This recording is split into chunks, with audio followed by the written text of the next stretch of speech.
aquí en este Festival de las Humanidades, en un momento tan pertinente para hablar de humanidades, y es un placer que se torne en privilegio al estar compartiendo esta mesa de diálogo, porque eso se pretende con Antón Costas, presidente del Consejo Económico y Social, Adolfo Ultor, presidente de Balearia.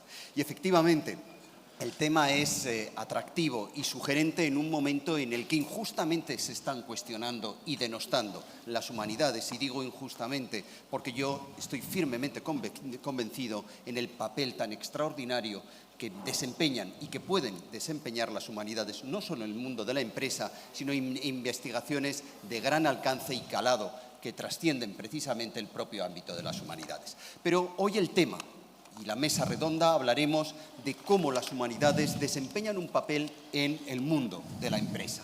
Y querría empezar con una frase de Marie Curie que dice que nada en la vida ha de ser temido, sino ha de ser comprendido.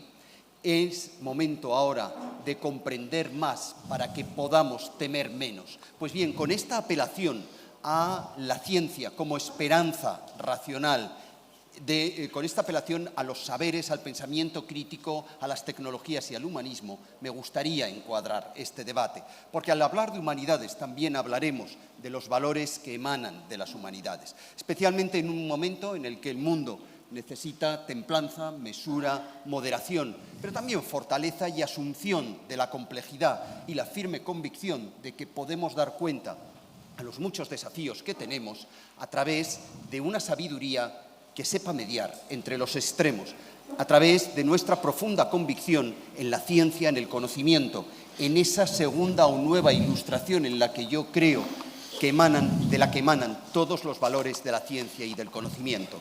Porque es cierto que vivimos tiempos difíciles, convulsos, tiempos recios, inciertos, pero los desafíos son inmensos y sugerentes. Estamos ante la irrupción de un nuevo paradigma que entre todos, y digo entre todos porque aquí necesitamos la colaboración de todos, debemos ser capaces de construir. Y precisamente la consecución de todos los desafíos que tenemos, que son muchos y variados, va a depender en buena medida del peso que asignemos a la ciencia, al conocimiento, a la educación, en una sociedad que sea consciente de su saber y que sea capaz de anticipar.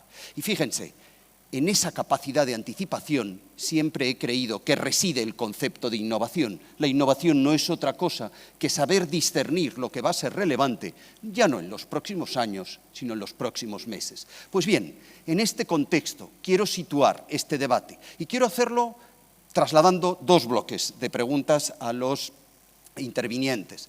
Un primer bloque donde sí que me gustaría que comentáramos el papel de la empresa en esta nueva situación del siglo XXI, un papel más activo, un papel de la empresa que trasciende, es decir, a la rendición de cuentas, que por supuesto, y al fiel cumplimiento de los objetivos que así figuran en los planes estratégicos, y quizá un papel de la empresa como un ciudadano más activo en el bien, la participación en el bien común de la sociedad. Nunca las empresas han tenido a su alcance tanto conocimiento, tanta capacidad tecnológica para producir, para innovar, para dar satisfacción a través de productos y bienes de calidad excelente. Nunca las empresas han tenido un papel tan relevante en la vida de las personas y nunca las personas han tenido la confianza que tienen en que las empresas depositen su bien, su bienestar y su saber hacer.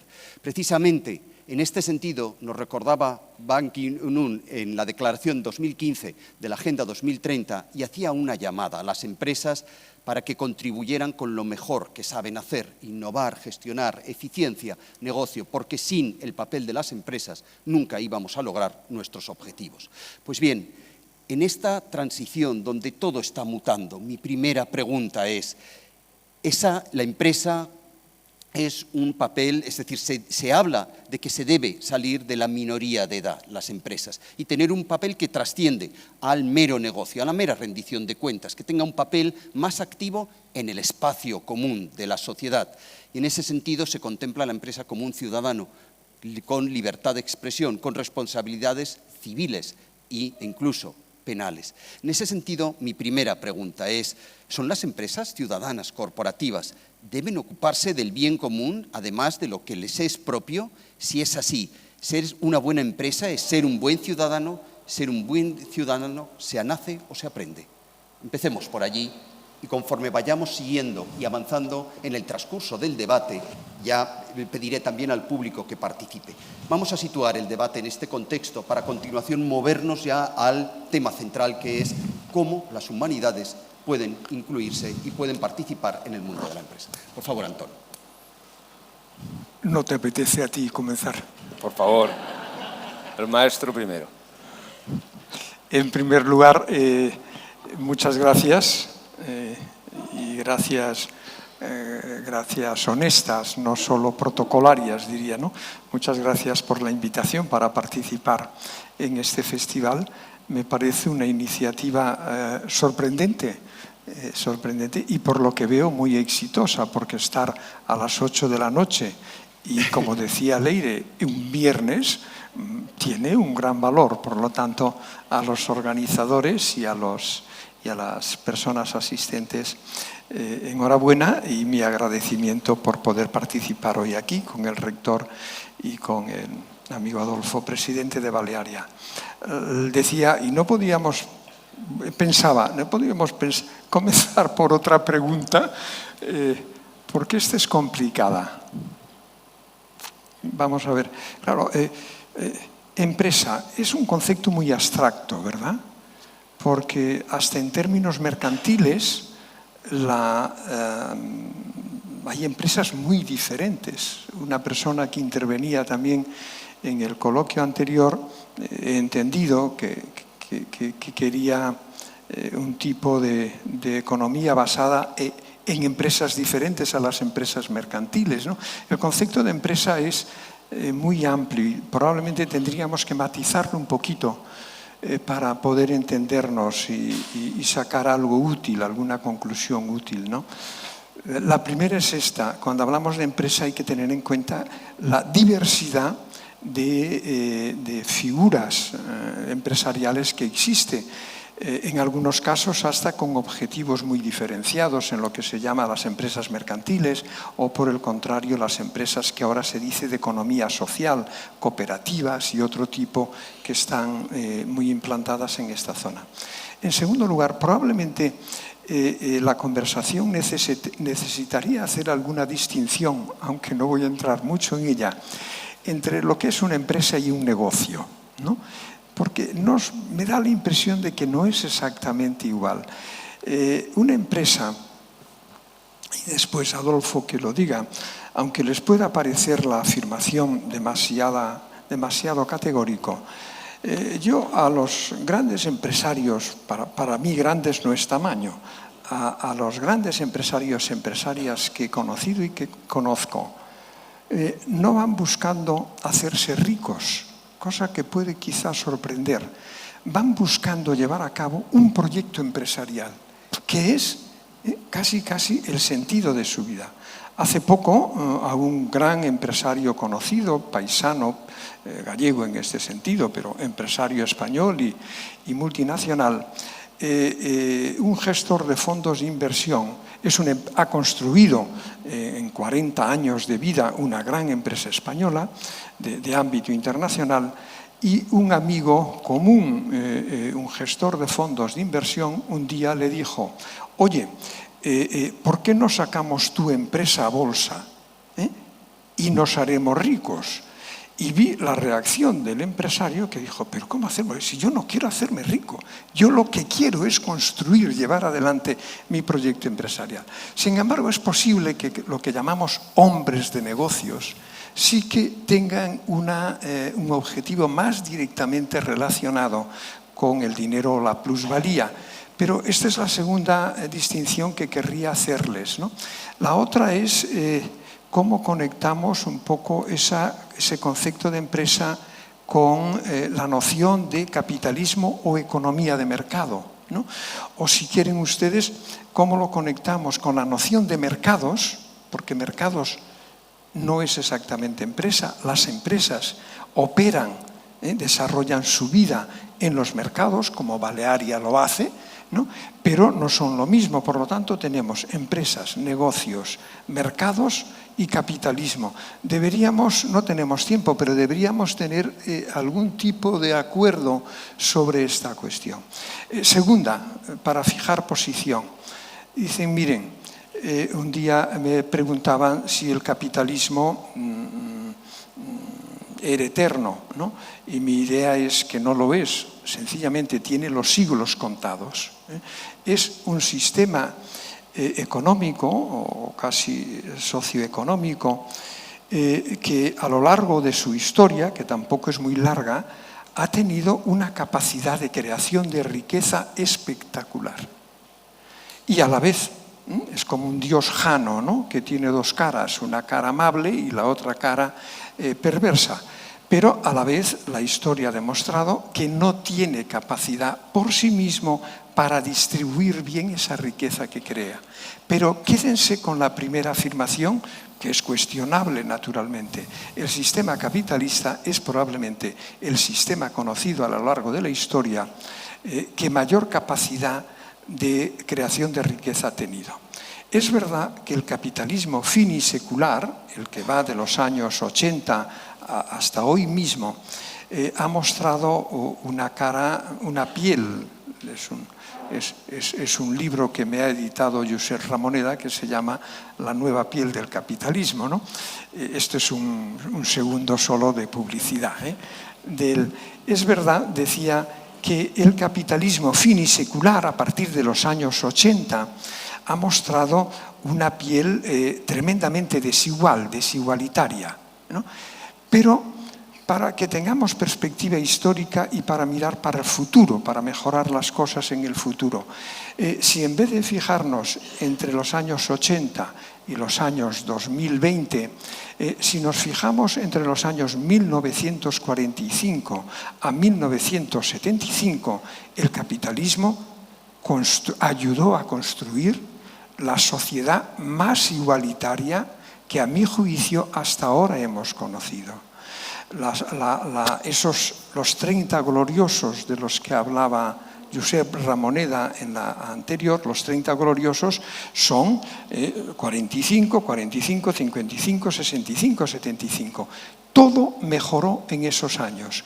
Cualquier variable que ustedes quieran coger, económica, financiera, demográfica, el aumento de esperanza de vida, social, la aparición de las clases medias, viene la democracia, es en esa etapa. Ahí el capitalismo funcionó de manera inclusiva, ahí el capitalismo supo crear riqueza y a la vez repartirla bien, no él, sino las instituciones que le colocamos alrededor. ¿Por qué no pensar que en los próximos años y décadas podamos volver a civilizar el capitalismo? Si quieren, un sentido filosófico, atendiendo a la condición del moderador, dice, ¿por qué no pensar que podemos moralizar el capitalismo? ¿Cómo? Y déjenme aquí un punto y ya voy al cómo y acabo. De la sesión anterior, desarrollada por tres buenos amigos, yo saco un poco una sensación de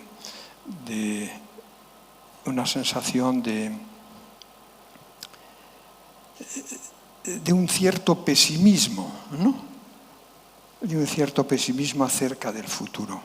Y es verdad que hay en nuestras sociedades un malestar profundo y amplio. Es verdad que hay resentimiento muy intenso. Diría que hasta hay ira y hay odio en muchos ámbitos. Pero les sugiero una cosa. ¿Por qué no pensar que lo malo trae lo bueno? ¿Por qué no pensar que la concatenación de calamidades que estamos sufriendo en los últimos 2 años, la pandemia, la guerra, la propia inflación, que es como un dolor de muelas muy peligroso, ¿por qué no pensar que esta concatenación de calamidades pueden llevarnos a construir una economía más dinámica, más vibrante, más igualitaria y una sociedad más justa. Porque miren ustedes, los que tengan memoria o conocimiento, recuerden lo que era la sociedad occidental desde las últimas décadas del siglo XIX, las dos guerras mundiales, la Gran Depresión de los años 30, es decir, una sucesión de calamidades, y cómo las cosas cambiaron a partir de esa Gran Depresión y especialmente la Segunda Guerra Mundial. ¿Por qué no pensar que lo malo perfecciona lo bueno? Esto puede parecer una especie de teodicea cristiana, pero en la literatura, en la filosofía, en la literatura, en la poesía y en la propia historia, es evidente que hay razones para pensar que de las situaciones dramáticas como las que estamos teniendo ahora puede salir de bueno. ¿Quién de ustedes hubiese dicho el 26 de julio de 2020, el día anterior a la aprobación por la Unión Europea de los fondos Next Generation, financiados por primera vez con deuda federal, quién de ustedes el día anterior hubiese apostado en café que Europa iba a poder hacer eso? Estoy seguro que no. ¿Quién de ustedes hubiese apostado antes de la llegada de Biden que iban a sacar un plan de inversiones que solo tiene equivalencia con el que hizo Roosevelt, Franklin Delano Roosevelt, en el año 33 cuando ganó las elecciones? Acabo el paréntesis. ¿Por qué no pensamos que lo malo puede traer lo bueno? Un poeta que le gusta mucho al moderador de la sesión anterior, Hölderlin, un poeta alemán ya muerto, en un poema muy bonito que se llama Patmos, dice en un momento, en una estrofa: mas allí donde hay peligro, crece también lo salvador. Un gran economista que hubiese merecido sin duda el Nobel, Albert Hirschman, manejó un concepto bonito, polémico, peligroso, que es el de crisis óptimas, que a lo largo de la historia permiten ver que los momentos de mejora vienen muy acompañados con las crisis. Dicho esto, acabo. La empresa. Es sugerente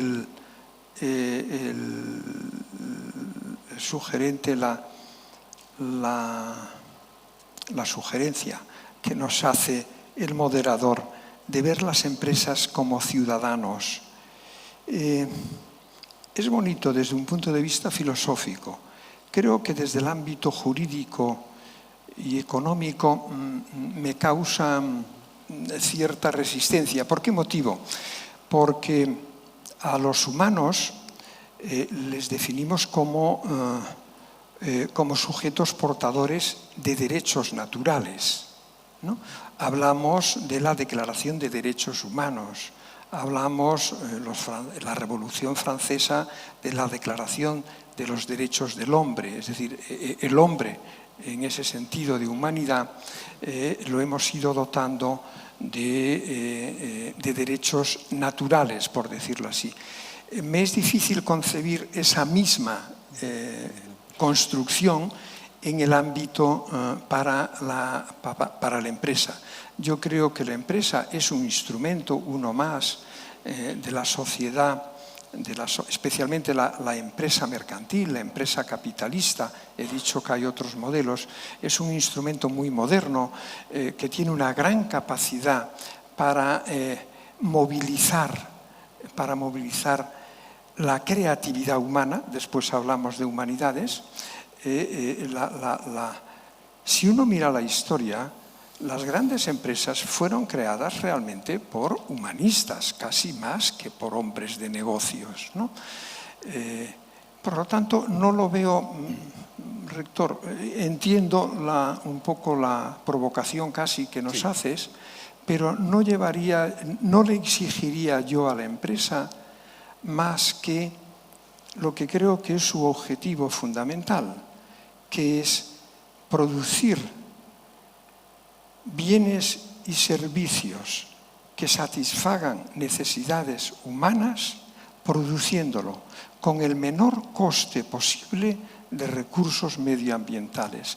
Si una empresa me hace esto, es decir, si me es capaz de producir bienes y servicios de calidad adecuada, de precio adecuado, que satisfacen necesidades humanas y para hacerlo consumen la menor cantidad de recursos naturales, yo creo que ese es fundamentalmente el ámbito de la empresa. No le exigiría más porque no podrá dar más, a mi juicio. Sí, que no es poco, es decir, y efectivamente entenderlo como una provocación que nos va a servir para movernos al segundo bloque. Pero Adolfo, por Si favor. me permites, bueno, en primer lugar para mí es un lujo estar aquí. Como le decía anteriormente al maestro Antón Costas, para mí es un referente, aunque él no lo sepa. He leído y leo habitualmente sus artículos, sus libros, y a lo que a mí respecta y a lo que respecta a la Compañía Balearia, junto con muchos otros, algunos de ellos aquí presentes, pues ha sido un referente para configurar el concepto de empresa. A mí lo que más me gusta, los empresarios tenemos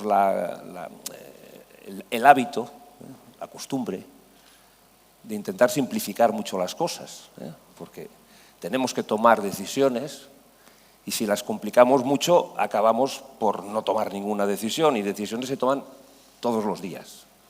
Y hoy querría, y le decía a Leire haber acudido a las sesiones, pero no he podido porque tenía que tomar dos decisiones que os aseguro tienen trascendencia. Es decir, abrir una línea nueva, vender un barco, comprar un barco, tiene una trascendencia material, no nos pongamos trascendentes desde el punto de vista metafísico, pero material importantes, que afectan a personas, que afectan a puestos de trabajo, que afecta en un momento dado a la propia supervivencia de la compañía. Entonces tenemos esa tendencia a simplificar. Algunos le llaman capacidad de abstracción, capacidad de abstracción que es el eufemismo para decir, o al revés, que tenemos que tomar decisiones. Claro, después de escuchar esta sesión anterior, pues uno casi dice, habrá que pensar tanto, porque el panorama que se nos presentaba, como decían era, y decía y definía también Antón, era un tanto pesimista. Si algo me gusta a mí de Antón es que es optimista, y los empresarios somos optimistas por definición. Porque si no fuéramos optimistas, estaríamos en otras. Yo creo, y coincido con él, que el humanismo es intrínseco a la empresa. Lo es porque Ulises en la Ilíada era ya un humanista y era ya un empresario, igual que lo era Cristóbal Colón o Magallanes. En las empresas del descubrimiento del Nuevo Mundo o el descubrimiento del Pacífico. Es decir, el empresario, por definición, es progresista. Más progresista que muchos otros que toman la decisión de estudiar mucho, aprobar una oposición, quedarse en la universidad, progresar en la universidad, crecer, procrear y morir.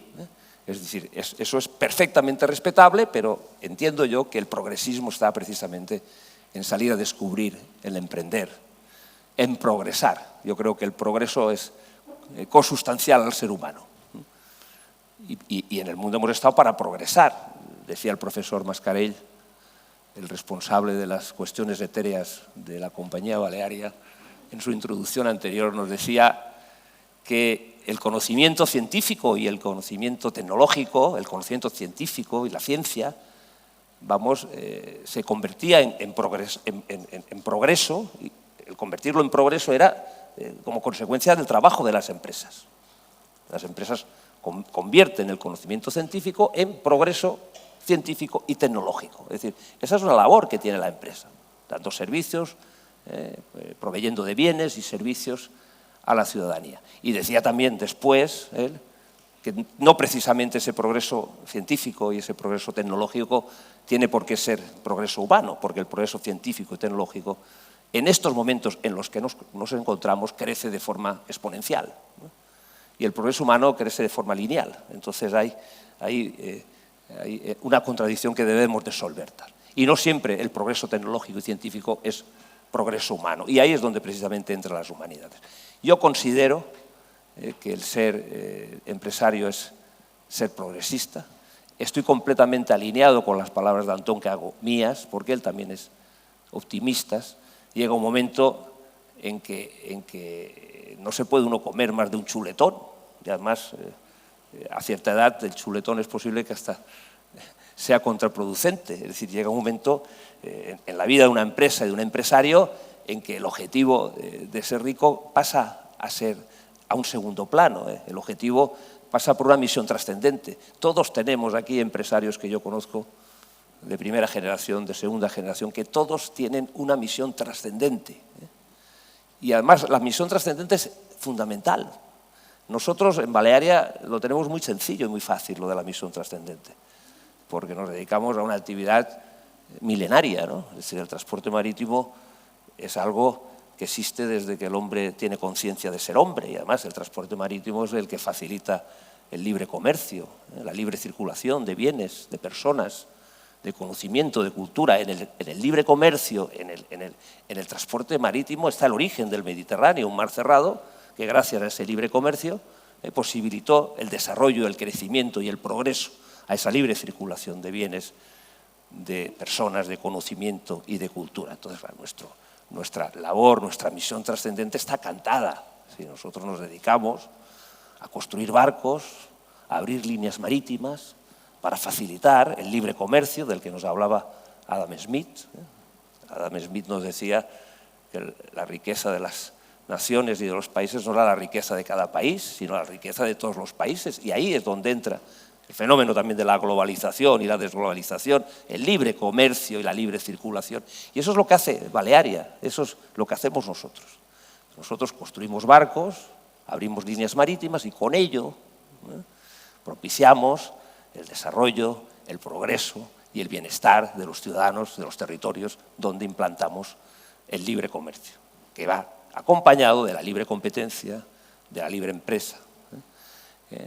Y en ese sentido está claro que no tenemos por qué acreditar en ningún momento el carácter que tiene la empresa o la relación que tiene la empresa con las propias humanidades. Yo estoy convencido que las empresas somos en sí mismo y nuestra actividad, aparte de la importancia que se le ha dado y lo ha nombrado también el profesor, el moderador, lo ha nombrado también cuando dice el papel que van a jugar las empresas y el papel que tienen que jugar las empresas, que ya lo dijo en la Declaración de los Objetivos de Desarrollo Sostenible, Ban Ki-moon, que apareció junto a Mark Zuckerberg, precisamente los dos, para decir, no, es que son las empresas las que tienen que propiciar el progreso y el desarrollo.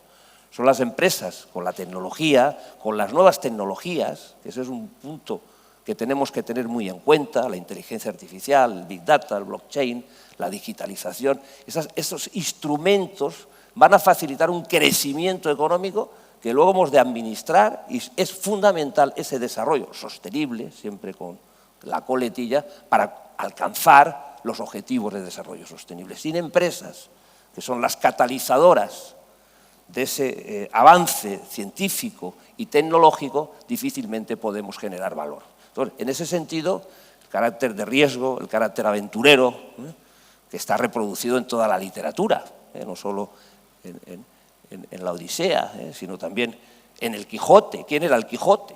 ¿Quién era Miguel de Cervantes? Otro empresario, no nos equivocamos. La vida y milagros del Quijote, de Miguel de Cervantes, que pasó por Denia, por cierto, cuando volvía de Argelia, es una vida llena, azarosa y llena de dificultades. Las dificultades son fundamentales, las crisis, que son cambios, son momentos de dificultad.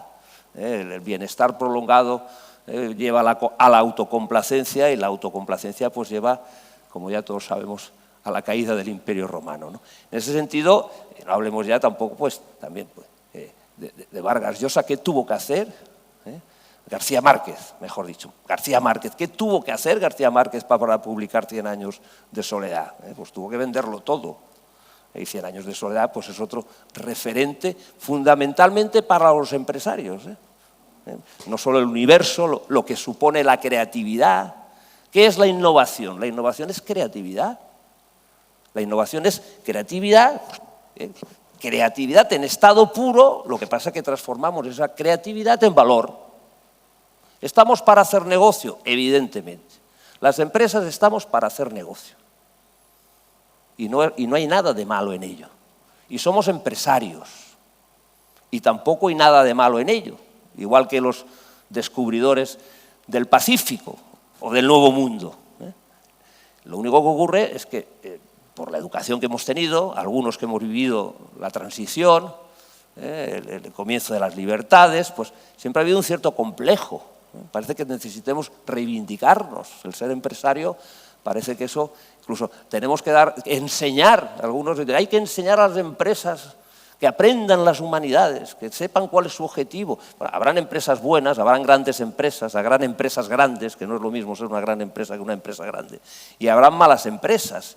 Pero yo creo que las empresas no necesitan en estos momentos, una parte de estas empresas no necesitan que les enseñen a ser buenas empresas. Yo creo que las empresas en estos momentos, desde mi punto de vista, tenemos pocas posibilidades de hacer trampas, muy pocas. Porque afortunadamente las nuevas tecnologías, para todos, que tienen su parte mala, y la parte mala es que se meten en nuestros cerebros y van a saberlo todo cuando uno consulta en Internet, todo el mundo acepta las cookies, vamos, dice perdidos al río, es decir, que sepan lo que quieran de mí, porque tú lo que quieres es leer la noticia, pero ¿eso a qué te conduce? A que no existen los atajos. Los atajos no existen, hoy se sabe todo.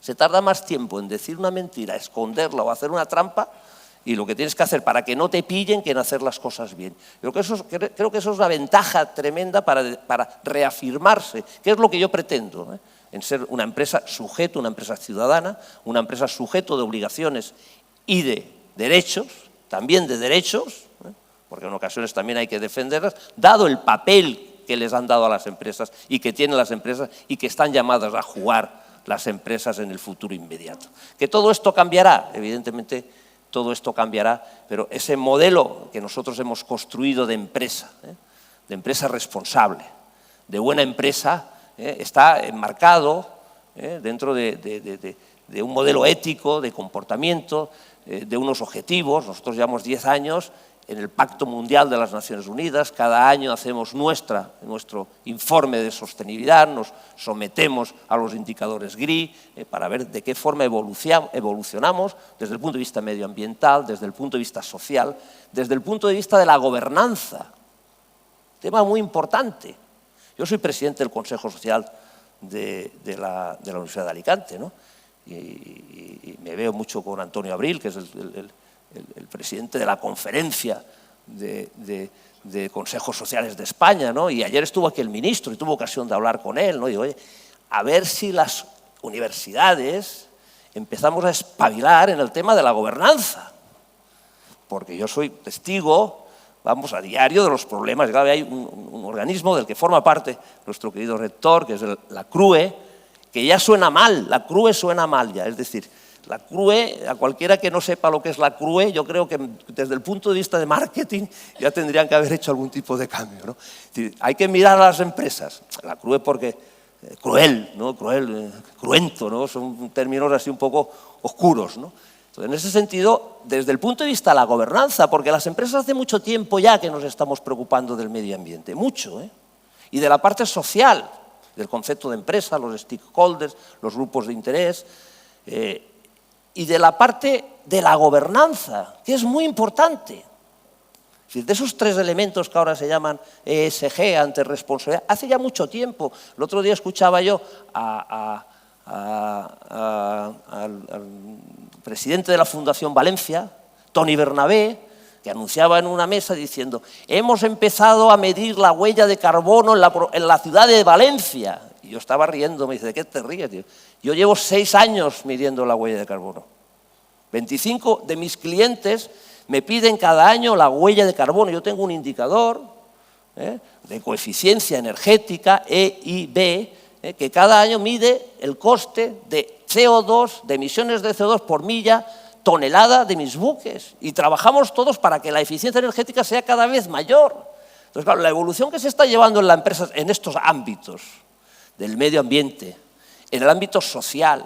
Hoy no hay ninguna empresa que ponga como único objetivo, esto es creo que es un debate que está al margen de la empresa. Ninguna empresa hoy de éxito, porque yo estoy convencido que el éxito pasa ineludiblemente por ahí, es decir, o sea, es una buena empresa y una empresa responsable, o saldrás de la pista.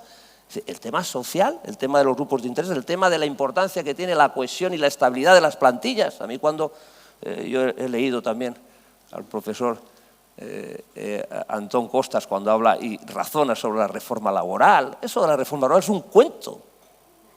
Es un cuento de los responsables políticos que tienen que salir a decir abajo la reforma laboral y de otros que dicen que la reforma laboral va a acabar con el empleo y esto va a ser un desastre y va a subir. Y para mí es un cuento. ¿Por qué? Porque yo trabajo por la estabilidad laboral. Yo soy de los que pienso que la estabilidad laboral, como todos los empresarios y los que están aquí, es un factor determinante para la competitividad de una empresa. El clima laboral, el compromiso, el tener un proyecto común es fundamental para el éxito de una empresa. Posiblemente sea el factor más determinante de su competitividad. A mí me tienen que venir por decreto a mí a decir, pero el decreto lo que pasa es que al final termina siendo perverso, porque todo lo que es obligado parece ser, oye, mire, lo hago de forma natural, yo no quiero rotación, yo formo a mis trabajadores para que permanezcan en la empresa y cuando viene una crisis los mantengo, los mantuve en el 2008 y los mantuvimos sin necesidad de que viniera el regulador a decirme quédese usted aquí con los trabajadores, no los eche. Evidentemente todas las empresas no somos iguales y evidentemente las condiciones, la situación de cada empresa están presentes. Pero el carácter y la formación tanto humanista, en el ámbito de la filosofía, en el ámbito de la creatividad, es decir, en las empresas está presente por una sola razón. Y voy a acabar ya porque estoy hablando demasiado. Y no sé si me toca y no sé si estoy contestando a la pregunta.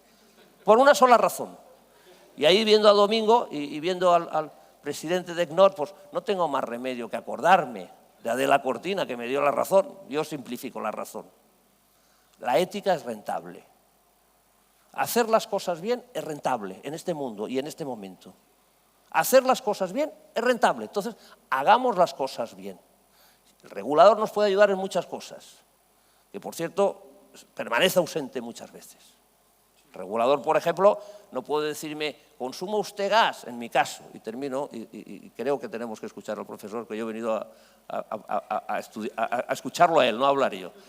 Pero, por ejemplo, dice, no, haga usted GNL y haga barcos de GNL porque el GNL es un combustible más limpio, invierta. Y yo, claro, como soy un lanzado, allí voy, 10 barcos, y ahora, por cierto, vamos a construir un segundo Leonor también con gas natural. Gas natural que no puedo utilizar, porque si utilizara gas natural, todo el dinero que produce la compañía iría a pagar el gas natural. Afortunadamente los motores son duales y pueden también consumir combustible, petróleo, fuel o gasoil, ¿no? Pero nos lanzan a construir barcos de gas natural porque nosotros somos así, somos los más sostenibles y cuando estamos ahí y el gas natural se nos descompone como consecuencia de los fenómenos geopolíticos, de las guerras y de lo demás, el gas se dispara y yo no puedo consumir gas natural. Entonces le digo, regulador, tú que me has lanzado ahí, tú que has sido capaz de, para bajar el recibo de la luz, poner la exención ibérica que defiendes en Europa, tú que se lo has puesto también a las cerámicas, que me parece fantástico, ¿por qué no me lo pones a mí? Y además tengo que ir a pedirlo 100 veces y nadie lo entiende. ¿Qué tiene que hacer el regulador? Posiblemente acelerar esas buenas prácticas. Las buenas prácticas, por definición, son rentables. El ser una buena empresa, por definición, es rentable, pero el regulador también tiene que estar atento también cuando se producen desequilibrios. ¿Para qué? Para que de manera espontánea, no porque le salgan 10.000 camiones o 1 millón de camiones a la carretera, o no porque el uno chille más que el otro, o para buscar equilibrios o aritmética parlamentaria, pero ahí el regulador, porque el regulador, con todos los respetos, tiene los faros cortos, porque mira el corto plazo. Un empresario tiene que mirar el largo plazo. Cuando hace inversiones amortizables a 20 años, 25 años, ¿cómo no vas a mirar el largo plazo? ¿Cómo no te va a importar la estabilidad política? ¿Cómo no te va a importar la estabilidad económica? Sí, ¿y cómo no te va a importar la estabilidad social? Social, más que a nadie a un empresario, al que está pensando en el día D, y termino, para ganar las elecciones y que no lo echen o conseguir echar al que está, ese posiblemente piense menos en el medio o largo plazo de lo que está pensando la empresa. En ese sentido, termino ya y dejo y escucho ya, sí, definitivamente, a Antón Costas. Sí. En ese sentido, creo que las empresas están llamadas a tener más protagonismo, incluso más allá del protagonismo que nos ha trasladado hace un momento Antón Costas. Gracias. Pues sí.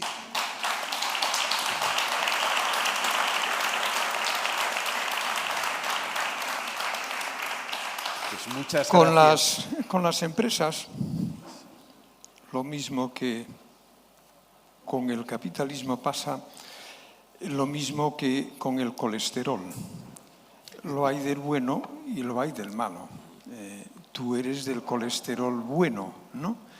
Pero sí que tenemos que reconocer que también hay colesterol malo, ¿no? Y de la misma manera que ordenar el tráfico requiere algunas normas reguladoras, creo que también ordenar la vida empresarial para dirigirla a fines que sean de interés general, una cierta regulación es necesaria, pero de nuevo ha de ser buena, ¿no? Pero yo creo que hay, probablemente en las preguntas del moderador y en la sala, sí que tenemos que reconocer que hay en la sociedad un cierto cuestionamiento, ¿no?, de la empresa. Y ya he dicho antes que habría que entrar en el detalle si estamos hablando de empresas del capitalismo global o estamos hablando de las pequeñas empresas que están allí enfrente o que probablemente muchos de ustedes lo son también, pequeños empresarios. Pero ese cuestionamiento existe, Adolfo, y tenemos que reconocerlo para darle una respuesta adecuada. Yo creo que los dos grandes retos, para mí, existenciales, que tenemos ahora, o al menos hasta ahora, los dos grandes retos existenciales son el cambio climático y la inclusión social. Porque el cambio climático es un reto existencial, un imperativo categórico, o sea, así, en términos kantianos. ¿Por qué motivo? Porque el cambio climático destruye el medio físico, sobre el cual hemos desarrollado la civilización que conocemos. Y la inclusión social, la falta de inclusión social, creo que destruye la sociedad en la que vivimos. Aquí las dos preguntas son: ¿en qué medida las empresas, el sistema capitalista, han sido causa de esos dos grandes problemas? Y la segunda es: ¿en qué medida las empresas pueden ser instrumento para resolver esos dos grandes problemas existenciales, el cambio climático y la inclusión social? Tú decías, mi empresa opera con unos criterios, con unos principios muy respetuosos con el cambio climático. Y decías también, y mi empresa no necesita de reformas laborales porque tengo criterios propios.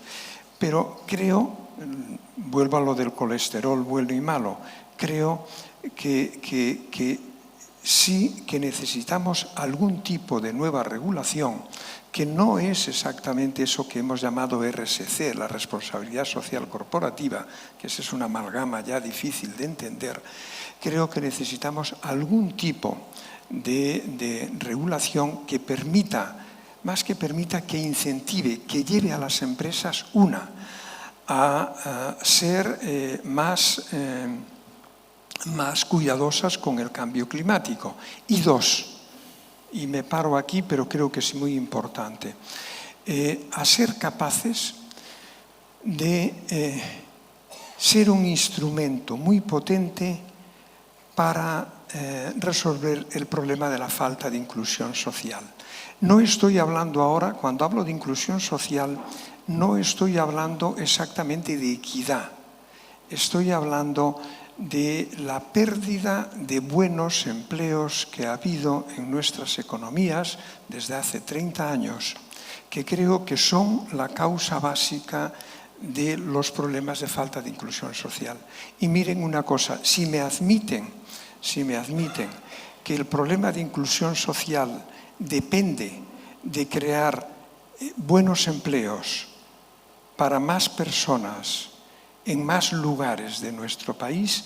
Si me admiten que ese es nuestro reto, el reto de la inclusión social no lo vamos a poder hacer solo a través de las políticas redistributivas convencionales. Tenemos que lograr que las empresas, tenemos que lograr buenos empleos para más gente en más lugares del país. Y la pregunta aquí es, ¿y quién crea buenos empleos? Porque los buenos empleos no se crean por decreto, por un real decreto de un gobierno. Los buenos empleos se crean por las buenas empresas.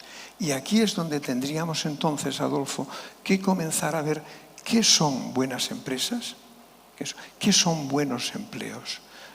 Yo me paro aquí porque me temo que ya hemos pasado la... No, bueno, yo estoy encantado porque además precisamente esta primera pregunta donde yo os pedía que un poco reflexionáramos sobre el papel de la empresa en el siglo XXI a la luz del avance de las humanidades, bueno, yo creo que ha quedado perfectamente claro. Yo también coincido en que se aprende de las situaciones adversas y creo que ahora estamos en un momento en el que yo, en mi posición de rector, siempre intento inocular de optimismo a la comunidad universitaria, porque sin duda la ciencia, el conocimiento, la formación, hoy es la esperanza racional para la construcción de ese futuro mejor. La esperanza, a diferencia de la decepción, es infinita.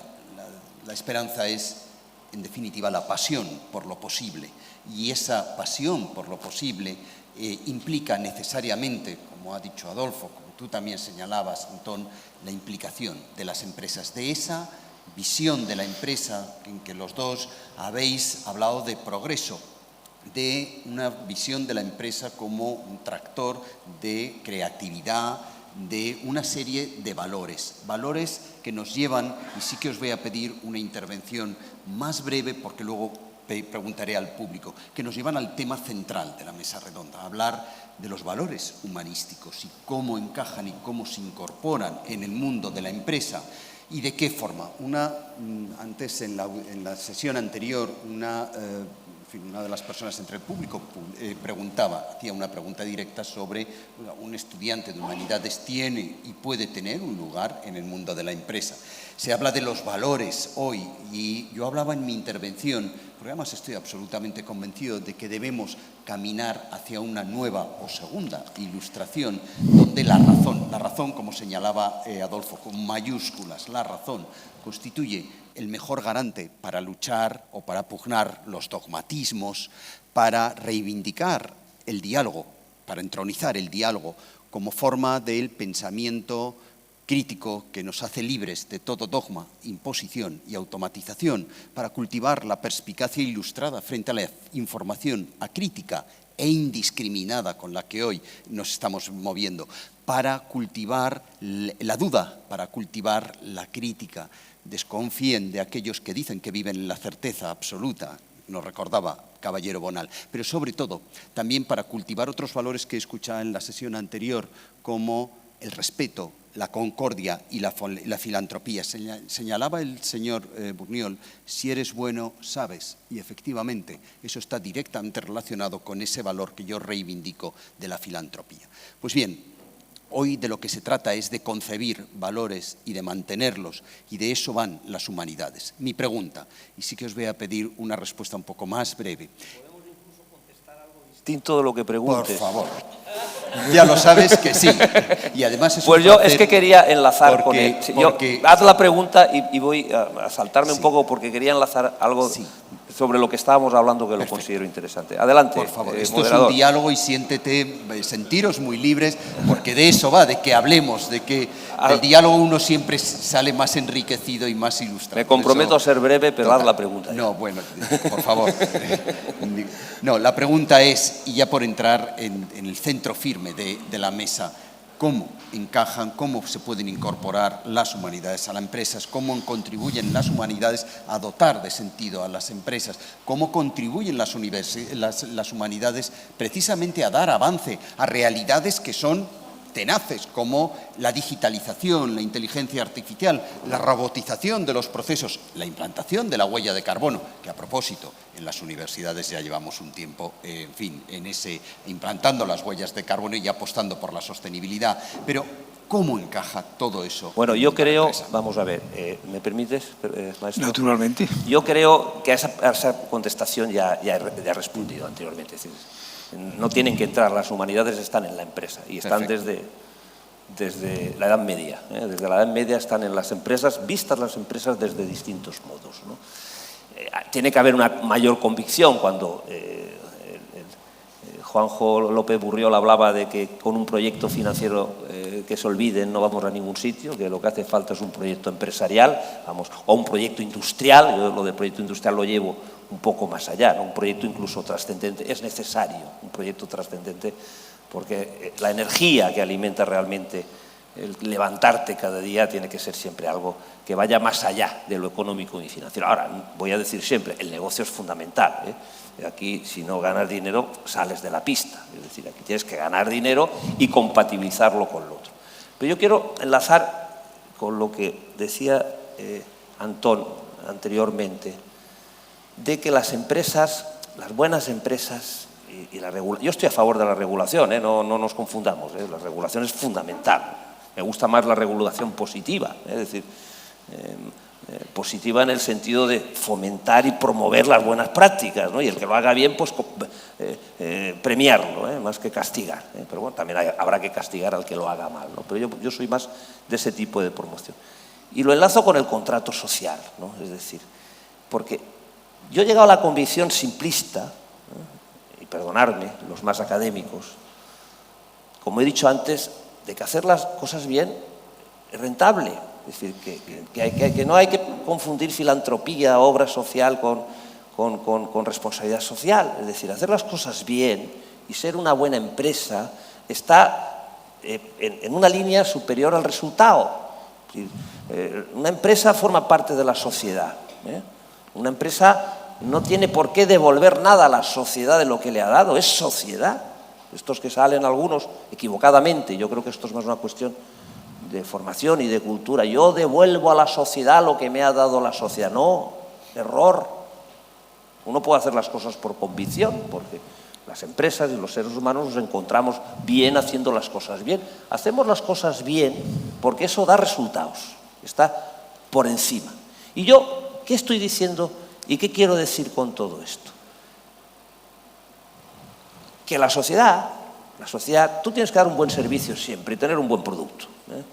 Tenemos a José Juan Fornés, tenemos a Juan Server, empresarios, tenemos también a Rafa Juan, empresas emblemáticas que saben que tienen que dar un buen servicio. Todos formamos parte de una comunidad patológica, yo creo que es colesterol bueno también, ¿no? Porque estamos obsesionados porque nuestros empleados estén bien, porque nuestros proveedores cobren de manera puntual y no nos vamos a dormir, para que nuestros servicios financieros cobren puntualmente, para que nuestros trabajos estén y nuestros clientes estén satisfechos. Y nos levantamos por la noche y salimos en pijama y el domingo, porque es una obsesión, es una patología. Esto de ser empresario es una patología buena, colesterol bueno. Pero estamos permanentemente... Nosotros tenemos que dar el mejor servicio y el mejor producto siempre si queremos estar en el mercado. Pero además podemos hacer más cosas. Podemos hacer, pues, ser una empresa responsable, ser una empresa respetuosa, por supuesto, es decir, no solo es el objetivo, sino cómo alcanzas el objetivo, y desplegar en el ámbito social, cultural, solidario, medioambiental, todo lo que esté a nuestro alcance, porque eso va a afectar de forma positiva al activo más importante que tiene una empresa, que están empezando ya a contabilizar, que es su imagen y su reputación. Ese es el principal activo que tiene una empresa. Y a una empresa le cuesta mucho llegar a eso. ¿Por qué? Porque el cliente, y ahí es donde tiene que estar el contrato social. El cliente, la sociedad, evidentemente comprará el artículo más barato, el que mejor sirva a sus intereses, pero también tiene que reconocer en esa empresa su imagen y su reputación. Y yo creo que lo reconoce, o yo quiero convencerme de que lo reconoce. Algunos, los detractores dirán que no, que aquí tú lo que le tienes que dar es algo bueno, bonito y barato, y que se olviden porque lo demás son todo cuentos. Yo no, yo quiero pensar, me quiero convencer dentro de mi estructura mental que no da para más, simple, porque tengo que hacer muchas cosas cada día, y si me pongo a pensar mucho en esto, pues posiblemente me desvíe del camino, que ese es el mejor y el más importante activo que tiene cualquier. Y en ese sentido, si eso es así, y perdona que haya mentado de una forma también tan superficial el contrato social, es decir, no hay que convencer a las empresas de que sean buenas empresas, de que sean responsables, de que sean respetuosas, porque si no lo son, el mercado, que es la sociedad, les va a castigar. No hay alternativa, tenemos que serlo, o somos o no seremos.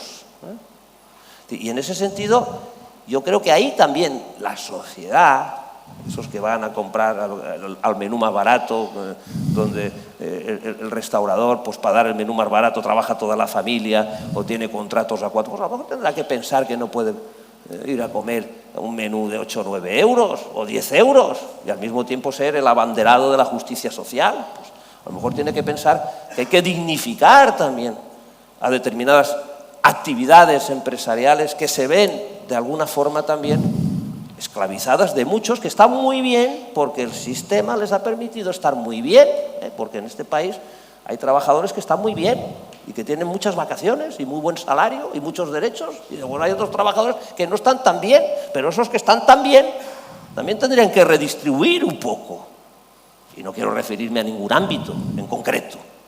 Entonces yo creo que la sociedad tiene mucho que decir a la hora de reconocer. Mascarell, que está ahí, nos dice, una buena empresa, dice, define una buena empresa. Una buena empresa es aquella empresa que todos quisiéramos tener como vecina, en la que todos quisiéramos o aspiráramos a trabajar en ella. ¿Y la tercera cosa cuál es, Mascarell? Una empresa que quisiéramos tener como vecina, una empresa en la que quisiéramos, y una empresa a la que estamos dispuestos a comprar sus productos y además a utilizar sus servicios. Eso es una buena empresa. ¿Y eso con qué tiene que ver? Tiene que ver con la calidad de sus productos y tiene mucho que ver también con su imagen y su reputación. Y yo creo que ese es un poco el camino, y no sé si lo he enlazado bien, porque la pregunta que has hecho, yo creo, desde mi punto de vista, las humanidades están en la empresa, grandes empresas, como ha dicho Antón, han sido y están dirigidas por filósofos, y yo creo que, vamos, como he dicho anteriormente, la creatividad proviene fundamentalmente del ámbito del arte, de la literatura, donde hay ríos y ríos de creatividad, y si alguien quiere inspirarse por lo que tiene que escribir, leer un gran libro hecho y escrito por un empresario, si puede ser, porque es precisamente en esos momentos de crisis y de necesidad cuando salen las grandes ideas y se producen las verdaderas explosiones, vamos, de creatividad y de arte, y eso está presente porque al final la innovación es creatividad traducida, como he dicho anteriormente, a valor. Y nada más. Bueno, Antón, por favor. ¿Cuánto tiempo tengo? Pues la verdad es que vamos, porque luego sí que me gustaría, es decir, que el público participara con alguna pregunta. Si os parece, si nos dais todo permiso para alargarnos un poquito más, venga, Antón. Y gracias, Adolfo, por estas reflexiones. En la pregunta del moderador hay un supuesto o un pensamiento implícito cuando dice humanidades versus empresa. Se podría formular de esta manera, Adolfo. ¿Pueden los economistas y los empresarios ser amigos de los humanistas? Da la impresión de que esta es la cuestión que hay de fondo. ¿Y por qué se plantea esta disociación entre empresa y humanidades? Probablemente porque se le atribuye a la economía y a la empresa el ser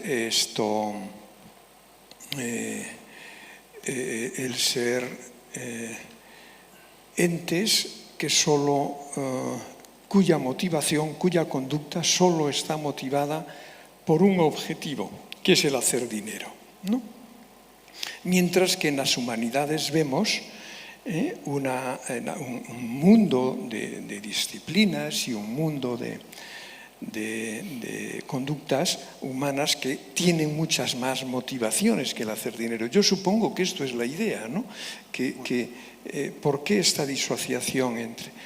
Y es lógico que lo veamos así, porque es verdad que desde los años, decía Bourniol, me parece que era, desde una frase desgraciada, que yo creo que no era un principio, pero fue una frase desgraciada pronunciada en 1974 por Friedman, por el Premio Nobel de Economía Friedman, cuando dijo que la única responsabilidad social de un empresario o de un directivo era maximizar el valor para los accionistas. Esa frase, cogida después como una especie de mandamiento por las escuelas de negocios y otros ámbitos, llegó, creo que, a crear una especie de cultura, utilizando cultura en este sentido, una especie de cultura que hizo de la empresa, ¿no?, ese mundo casi de psicópatas, ¿no?, que solo van dirigiendo ese objetivo. Bueno, esto yo creo que hay que reconocerlo, que este clima cultural se ha creado en las últimas décadas y que creo que influye mucho en el ámbito de las sociedades. Pero en realidad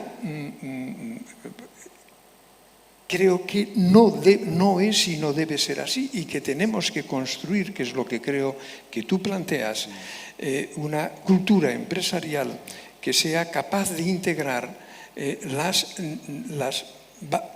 diferentes motivaciones que están detrás de la cultura humana, ¿no? Yo creo que este es ese sentido. Yo no ¿no? creo en ese binomio, todo Sí, lo contrario. y yo creo que este es un esfuerzo que hay que hacer ahora. De alguna manera hay que crear un nuevo Zeiges, un nuevo clima de la época alrededor, que haga amigos, que haga que sean amigos, por un lado, el mundo de la economía, desde esta visión muy reducida, y el mundo de la empresa desde esa visión muy reducida, y el mundo de las humanidades. Dicho esto, vuelvo a insistir, yo sí veo la historia del desarrollo económico, y si veo a los mejores amigos y amigas del ámbito empresarial, yo veo que esas personas no son ¿cómo lo diría? Esas personas, a la hora de crear y hacer empresa, están motivadas por un conjunto de valores, por un conjunto de actitudes que yo les llamaría típicamente humanistas, no en ese sentido típicamente economicistas. ¿Por qué? Porque detrás de una buena empresa, y he dicho antes que estamos simplificando mucho el lenguaje y habría que precisar, detrás de una empresa hay básicamente un espíritu de creatividad, hay un espíritu de innovación, hay un espíritu de imaginación, hay ante todo curiosidad por crear algo, ¿no? Hay valentía, hay coraje, hay deseo de afrontar la incertidumbre y afrontar lo nuevo. Todos esos son valores típicamente humanistas. Por lo tanto, no le veo, insisto, que haya disociación, pero sí entiendo que en la cultura que ha sido dominante, la cultura empresarial y hasta económica que ha sido dominante en las 4 últimas décadas, es lógico que muchas personas, tú mismo, plantees esto, ¿no?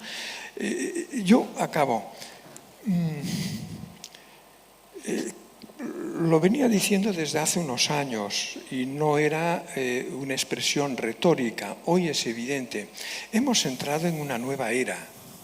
Como entramos en una nueva era a partir o durante la Segunda Guerra Mundial, después de la Gran Depresión, de la gran crisis de los años 30 y de la Gran Depresión. Entramos en una nueva era que fueron esos 30 gloriosos de los que hemos hablado antes, a los que me refería antes. Ahora estamos entrando en una nueva era que nos trae dilemas que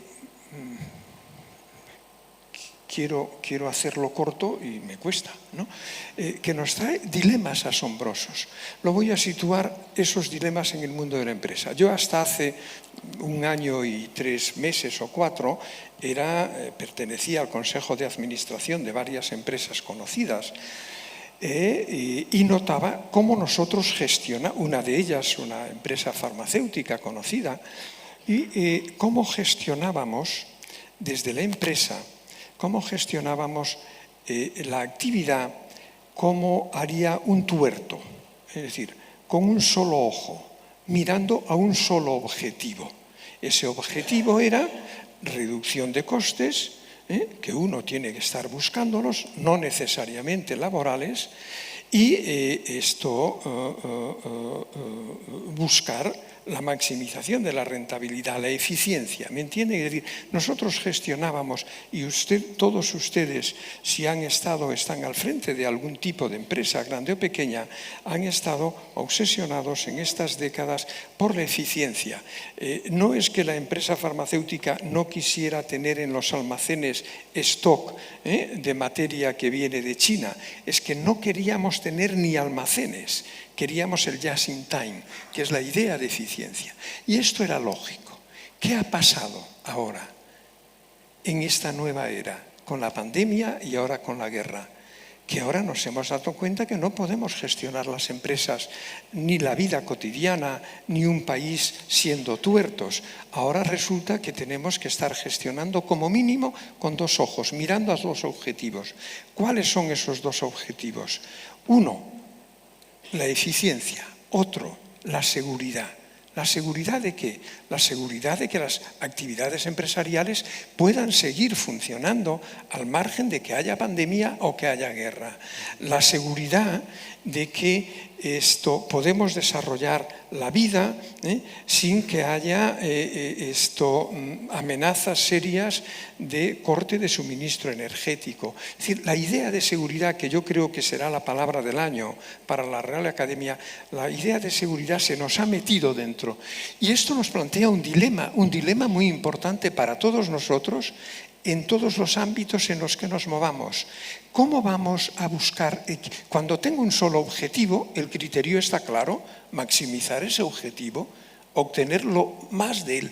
Cuando tienes 2 objetivos, insisto, eficiencia y seguridad, ¿cómo lo vamos a combinar? ¿Cómo vamos a buscar ese tipo de equilibrios en esta nueva era? Déjame un solo ejemplo, uno solo. La idea de descarbonización es una idea, decía antes, un imperativo categórico. Es, por decirlo así, la castidad. Quiero ser casto, quiero ser absolutamente bondadoso con el medio ambiente. Vale, de acuerdo. Pero ¿cuál es el problema que se nos ha presentado ahora? Que ahora, además de la descarbonización, vamos a tener que atender a la seguridad del suministro energético. Y para eso resulta que tenemos que volver, aunque sea temporalmente, a algunas fuentes energéticas que van en contradicción con la descarbonización. Imagínense el dilema de los verdes alemanes en el gobierno, que ahora defienden el retorno al carbón y el retorno a la energía nuclear. Yo no me río de ellos, entiéndame. Este es el dilema. ¿Cómo vamos a gestionar este dilema? ¿Qué va a salir de Denia acerca de un criterio para gestionar este dilema? Bueno, llegado a este punto, acabo recomendándoles lo siguiente. No que lean un libro mío, que tampoco va mal, o un libro de economía. Lean a San Agustín. Lean Confesiones de San Agustín y atiendan especialmente a una de las confesiones de San Agustín cuando dice: Señor, Señor, concédeme la castidad, pero no ahora mismo. Señor, Señor, concédeme la descarbonización, pero no ahora mismo. Señor, Señor, concédeme la maximización. Pero ¿cómo vamos a gestionar estos nuevos equilibrios? Creo que es el gran reto que podría ser una de las conclusiones de esta primera edición de Denia. Muchísimas gracias, de verdad. Muchas gracias.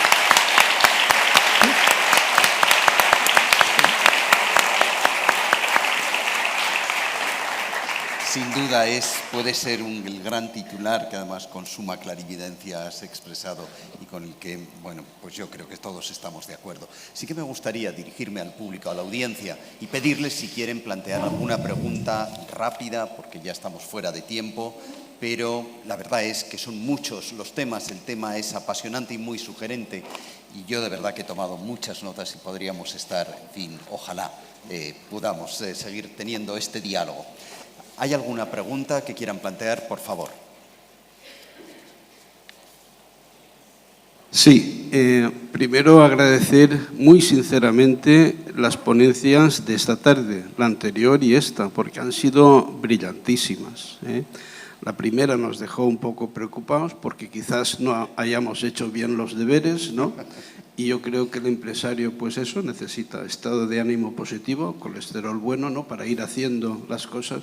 Pero de todas formas no lo digo con crítica, porque tenía mucho realismo en el contenido de los mensajes. La preocupación existe y tenemos que estar ocupándonos de esa preocupación para que no haya males mayores, ¿no? Esta parte de la tarde, que es de la empresa, claro, ahí ya nos metemos de lleno en el día a día. Todas las empresas que aquí estamos y algunas pues con miles de empleados, hemos nacido de cero y llevamos un montón de años, en mi caso 41, y claro, o lo ves desde el punto de vista de la sostenibilidad y de hacer el día a día bien y cuidar mucho el colesterol, porque si lo tienes malo, al final mueres. O sea, la empresa muere cuando no hace las cosas bien. La preocupación social es máxima, no puede ser de otra manera. Además, lo que muere es el ser humano y lo que se pretende es que la empresa perviva eternamente. La intención, cuando una empresa nace, es que nunca muera, aunque el ser humano ya sabe que tiene que morir. La preocupación de la energía es una preocupación tremenda y es una preocupación que tenemos todos los días. Yo en 41 años jamás había tenido tantas cosas como ahora sobre la mesa, jamás. Un tema, pues, no sé, el COVID, después del COVID, el tema de la guerra, la energía, las materias primas, el encarecimiento de costos, la inflación, sobrecostos, impactos sobre la cuenta de resultados, tremendos. Quizás como la energía no haya ninguna. Alemania lo ve de otra manera, vamos a poner en marcha las nucleares y un poco lo que decíamos, vamos a hacerlo sostenible, que me quiten la castidad pero más tarde. O sea, que vamos a hacer que la empresa sobreviva o vamos a intentar que los gastos se puedan ir digiriendo. Pero bueno, esta es una cuestión que bueno, dejo ahí porque habría que buscar, ¿no?, una solución. A mí en 40 años nadie me habló del gas. Y ahora me dicen que el gas es el culpable. Digo, pero si nadie me habló antes, a Adolfo le dijeron, tú pon barcos a funcionar de esta manera que seguro que esto pues para el medio ambiente es lo mejor. Pero al final, si no es rentable, no se puede, ¿no? Bueno, en definitiva, creo que tenemos muchos frentes abiertos. Ha sido una sesión fantástica. Yo, como empresario, pues me une una gran relación con el mundo político y además admiro a muchas personas y nos llevamos fenomenal, pero noto cierto distanciamiento. No sé si las humanidades podrían ir encaminadas a ello. Digo, ¿por qué se puede hacer para que el mundo de la empresa y el mundo político haya un poco más de acercamiento? Porque en este momento no lo hay. Y todo lo que se pueda hacer a nivel de en fin, energía, que antes decíamos, pues es muy importante. Agradecerle sinceramente todo lo que aquí se ha hablado porque nos vamos con energía positiva, que es de la única manera que podemos salir adelante. Muchas gracias. Pues muchísimas gracias. Adolfo, Antonio. Sin duda, para ser un buen empresario y buen profesional en otros ámbitos, pero ahora hablamos para ser un buen empresario, y pongo el adverbio, un buen empresario, el adjetivo, pero tienes que ser optimista, ¿no? Porque de lo contrario no es posible. Pero a los pesimistas no se tienen por qué venir abajo, porque puede ser catedrático de universidad o hasta banquero central, ¿no? Pero sin duda, pero fíjense que el optimismo es una cualidad humanística. vuelvo a esta idea que me planteaba es una cualidad típicamente humanista. Para ser empresario, insisto, tienes que ser optimista, creativo, innovador, valiente para asumir los riesgos. Tienes que tener toda una serie de valores. Esto de los valores cada vez me gusta menos, hablar de valores, porque como economista estoy más familiarizado con los valores en bolsa, y estos suben, bajan. Y a veces, y esto creo que es importante, el rector es muy partidario de la razón, por lo que he podido ver en una nota que nos pasó antes, de la razón, del conocimiento científico, ¿no? Y está bien, pero la vida me ha enseñado, y es incómodo, que hay mucha gente alrededor de mí que no tiene los mismos valores que yo. Entonces, ¿cómo me voy a relacionar con ella? ¿Por la ciencia? Yo creo que no, rector, porque además del conocimiento de la verdad científica, la vida humana en general está regida también por las visiones que cada uno tenemos acerca de cómo es y cómo debería gobernarse el mundo y la sociedad. Visiones y preferencias, que son elementos diferentes a la mera razón. Por lo tanto, ¿cómo puedo yo vivir en sociedad si admito que hay personas que tienen valores diferentes a los míos, y si admito, como leí hace muchos años siendo joven a Bertrand Russell, al filósofo, que nunca podrás convencer a otro que tus valores son superiores a los de él? Si admito esto, ¿cómo podemos construir una sociedad civilizada? Que es un poco una pregunta. Mi idea es practicando la amistad civil, pero es un concepto que ahora no tengo tiempo para desarrollar. Pero la amistad civil, que significa que no tengo por qué exigirle a los demás que tengan mis mismos valores, pero que sí puedo llegar a ser amigo en ese sentido de él.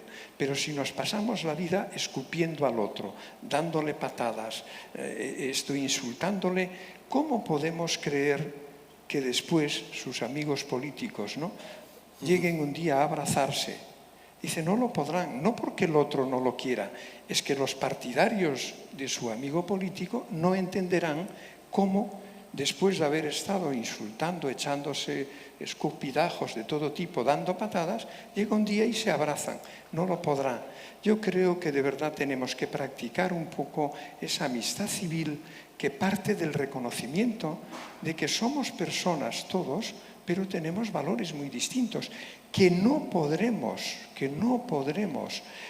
converger a través del conocimiento científico, que tiene otra función, a mi juicio. Pero bueno, creo que esto abre una... Con permiso, yo escuchaba a José Juan, y al final, si algo estamos aprendiendo en estos tiempos turbulentos, ¿no?, y apasionantes, además de sufridos, es a ser flexibles y adaptarnos y generar y fomentar una capacidad de adaptación cada vez mayor. Es decir, porque ya tenemos que estar preparados para lo que pueda venir. Algunos hablan que falta el desembarco de alienígenas, ¿no?, o el meteorito, ¿no? Yo creo que las empresas ahora realmente, más allá de gestionar incertidumbres, lo que están es en permanente training para estar preparadas para cualquier cambio. Y cuando hablo de las empresas, evidentemente hablo de los equipos, ¿no? Yo quiero incorporar también un elemento más, ¿no? Si me permitís, desde las empresas trabajamos más que por la eficiencia, evidentemente, pero por un término que es muy conocido en el ámbito económico, que es la competitividad. Las empresas sabemos que para sobrevivir tenemos que ser competitivos, y para ser competitivos tenemos que ser eficientes. Es decir, esa pelea por la eficiencia, que es casi una obsesión, que no está, es decir, que en ningún caso está relacionada con los costes laborales, no nos equivoquemos, lo ha apuntado también Antón. Es decir, esa permanente pelea por la competitividad no es ni más ni menos que un instinto de supervivencia, porque el que no es competitivo no sobrevive, y también ahí se incorpora un elemento que no es científico ni racional, que es la pasión. La pasión. Es la pasión. Si nosotros, yo procuro transmitir a mis equipos. Aquí nosotros estamos y nos divertimos, no os podéis imaginar cómo, construyendo barcos y abriendo líneas. ¿Y qué pretendemos? Generar recursos, ganar dinero, hacer negocio. ¿Para qué? Primero, para cumplir con nuestros grupos de interés. Oye, pagar puntualmente. Segundo, para generar excedentes que nos permitan continuar haciendo lo que nos gusta hacer. ¿Es poco eso? ¿Qué ocurre? Que haciendo esto, la empresa gana valor. Oye, y los accionistas están contentos. Oye, pero es que no, es que eso es un círculo virtuoso. Es que no es incompatible. Igual que lo de ser respetuoso con el medio ambiente.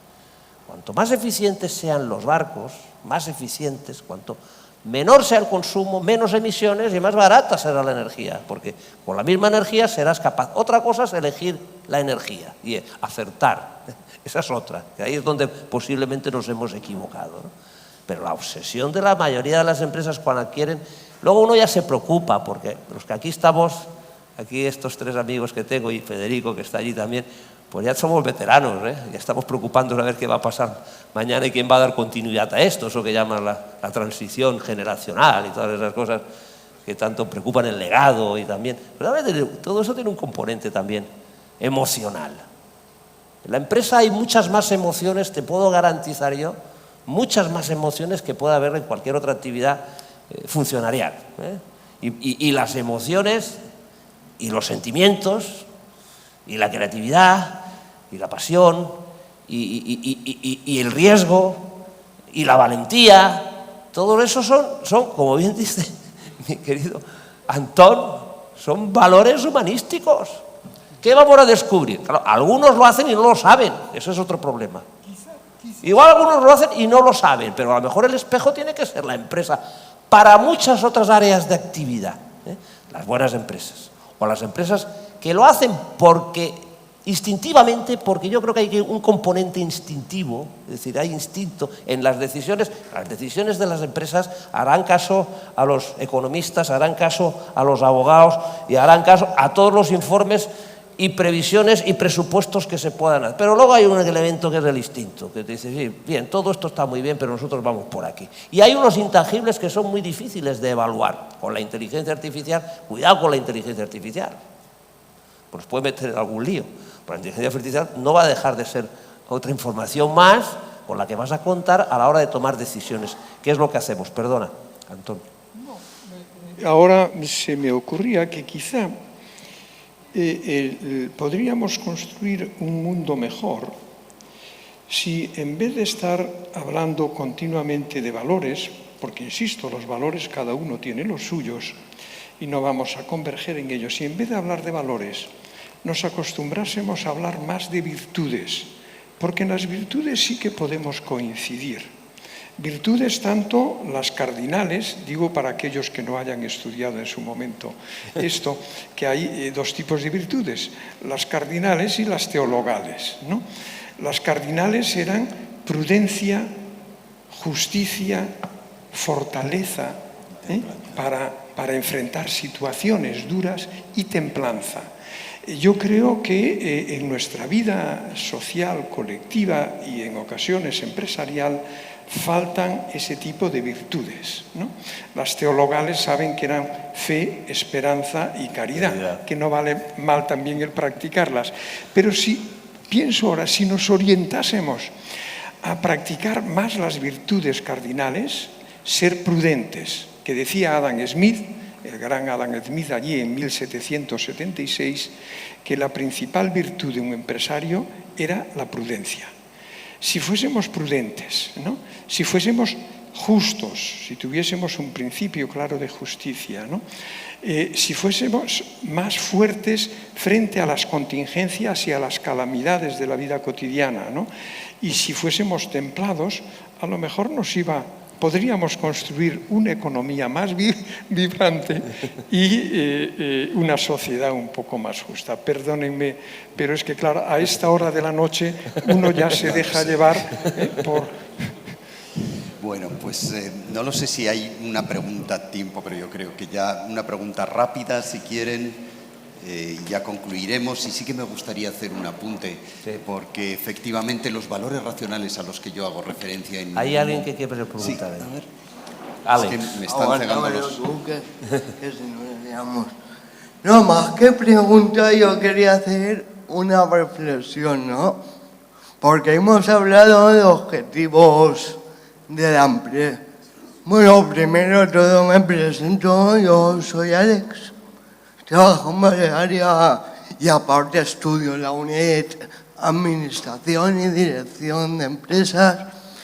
Y claro, aquí cuando hablamos a largo plazo de economía, todo eso está muy bien, pero en economía, para construir el largo plazo, a mi modo de ver, hay que actuar en corto, porque partimos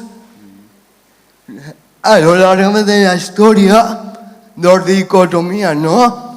La dicotomía liberal de Adam Smith y la dicotomía socialista de Marx, hasta que en los años 20 del pasado siglo llega un señor llamado John Maynard Keynes y crea, como digamos, una teoría mixta que es la única, para mí, teoría económica capaz de aunar el beneficio económico con lo social. Pero esa doctrina económica solo puede funcionar a corto plazo. Entonces, ¿qué viene la cuestión? Cuando hablamos de largo plazo, significa actuar económicamente a corto. Muchísimas gracias Antonio. por tu intervención. Por Gracias. favor, Antonio. Sí, muchas gracias. Es una reflexión oportuna y necesaria la que usted hace, ¿no? Usted plantea una dicotomía entre el corto plazo y el largo plazo y, por otro lado, plantea también una dicotomía, aunque no la ha formulado, entre doctrinas, por un lado, doctrinas, y lo que yo llamaría la necesidad de tener una visión más pragmática de la vida y de la sociedad, no tan doctrinal, porque las doctrinas en general se basan en una especie de exageración ideológica. Las doctrinas eligen normalmente un principio, que ya sean los que usted ha señalado, los neoliberales, los socialistas, eligen un principio solo y a través de ese principio, esa doctrina pretende ordenar la sociedad. Eso es tremendo, sea de un lado o del otro, es tremendo. Yo llevaría al ánimo, y al ánimo de mis alumnos y de cualquier otra persona, que hemos de adoptar una visión más pragmática y más plural de cómo organizar nuestras sociedades. Y creo que cuando a lo largo de la historia hemos tenido esa visión más pragmática de organización de la sociedad, de la política, nos han ido mejor las cosas. Hoy probablemente volvemos a estar en una fase donde momentáneamente hay un exceso de ideología, de doctrinarismo. El corto y el medio plazo. Miren, una empresa, yo creo que lo dije antes cuando decía, un empresario, empresaria, se entienden las dos cosas, de verdad, es una persona orientada por la pasión de construir una cosa de largo plazo. Es decir, una cosa es un proyecto, el que sea, una buena empresa de transporte marítimo. Es decir, una empresa es, insisto, una visión de largo plazo. El corto plazo, y a veces, imagínense ustedes cuando toda la reglamentación nos obliga a las empresas que cotizan a presentar resultados continuamente trimestrales de corto. Eso es tremendo. El cortoplacismo va mal en la vida, pero es una actitud muy humana. También eso, el de buscar resultados de corto plazo, ya sean resultados para el bien o para el mal. Yo coincido con usted, si el mensaje que nos ha querido transmitir, insisto, es que hay que tener más en cuenta el largo plazo. Pongo un ejemplo, pero quisiera que no fuese entendida como una crítica a los dirigentes alemanes. Pero qué escasa visión de largo plazo. has tenido que tener para poner todo tu futuro en las manos de un solo proveedor de gas o de petróleo. Es decir, es una falta de perspectiva de largo plazo extraordinaria, pero no me lo entienda como una crítica en este caso, insisto, a los dirigentes alemanes. Comparto con usted, diría, además de pensar en las virtudes, pensemos en estas dos dicotomías que usted nos plantea. Corto, largo plazo, con preferencia al largo plazo, doctrina versus pragmatismo con tendencia al pragmatismo. Muchas gracias.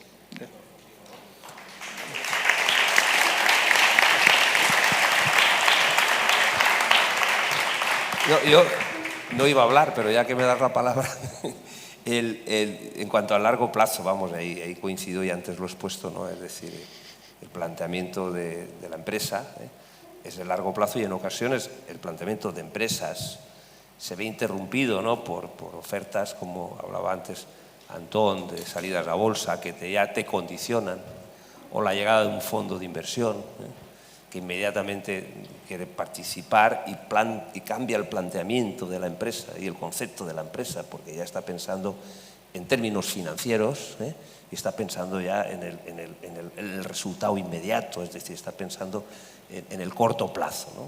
Que eso implica, cualquier empresa lo que está viendo es cómo le va la deuda, para que la deuda le baje, poder volver a endeudarse, porque la inversión es fundamental para el mantenimiento, el crecimiento y la competitividad. Un fondo, en cuanto llega a lo que dice es CAPEX cero, vamos a mantener el EBITDA, al aplicar el múltiplo de EBITDA menos deuda, la empresa gane valor y vender, ¿no? Eso no está en el planteamiento de ninguna empresa, buena empresa. Yo no voy a demonizar a los fondos, ni voy a decir que la bolsa, pero son planteamientos distintos, hay que saberlo. El corto hace falta, la bolsa hace falta, Wall Street hace falta. Ahí no sabemos hasta qué punto los principios morales y éticos se mantuvieron, no sé hasta qué punto la pasión, ¿sí? La pasión de algunos por multiplicar sus bonos con las subprimes, ¿no? Pero lo que sí es cierto es que en las empresas, y en muchas empresas, y algunas sin saberlo, prevalecen otros elementos. Y esos elementos son siempre de largo plazo. Por eso insisto, que no venga nadie con autoridad moral a decirnos que nos preocupemos por la parte social. Es decir, la estabilidad social para nosotros es fundamental. Y no hablamos solo de la estabilidad social y la motivación de nuestros propios trabajadores, sino la estabilidad social fuera. Y la estabilidad económica es fundamental. ¿Y qué pedimos las empresas? Estabilidad política. Está Salvador. Estabilidad política. Hay otros que están pensando en otras cosas, pero la estabilidad política, económica y social para el largo plazo es esencial y fundamental. Entonces, en ese sentido, no vamos a dar clases. Yo no quiero dar clases de moralidad ni de ética, pero que tampoco nos vengan a dar clases a nosotros, porque en ocasiones y en algunos ámbitos nos quieren dar clases, ¿no? De humanidades, de ética, de valores y de todas estas cosas que muchas veces las llevamos encima por dos razones, y aquí cito ya al profesor Domingo Marza: por convicción, por conveniencia, porque nos conviene. Y digo, es que esto lo haces porque te conviene. Y dice, sí, ¿qué pasa? Y además por convicción. Y si además la tercera C, Domingo, la coacción, que es cuando ya te ponen las leyes, que te dicen, oye, no haga usted las cosas mal porque si no le vamos a castigar. La teoría de las 3 Cs. Y la conveniencia no está peleada con la convicción. Y el largo plazo, de alguna manera, determina que el único camino posible es el camino de hacer las cosas bien. Y si haces las cosas bien, pues prosperarás, progresarás y tu empresa, o tu proyecto, más que tu empresa, tu proyecto, con su propia misión, visión y valores, aunque estén en desuso, o virtudes, además es con V también, podemos poner virtudes y aprovechar el marketing, te van a acompañar y te van a permitir permanecer en el mercado. Pues muchísimas gracias a los dos, la verdad que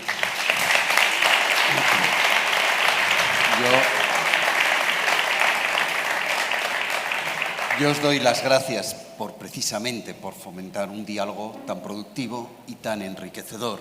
Y está claro, el progreso es una cuestión de caminar conjuntamente todas las partes implicadas, y el progreso supone hacer aprecio de la creatividad, de la imaginación, de la originalidad, reconocer el esfuerzo continuado, reconocer también el rigor. El progreso pasa inevitablemente por valorar la pasión, la valentía en la toma de decisiones y la originalidad, que también es parte de la innovación. El progreso pasa inevitablemente por reconocer que la ciencia humanística, la innovación y el desarrollo empresarial están inexorablemente e inextricablemente unidos. Pues bien, Adolfo, Antón, muchísimas gracias por compartir tantas y tantas reflexiones que nos han servido para aprender más. Sin duda, ese es el camino. Muchísimas gracias. Muy bien.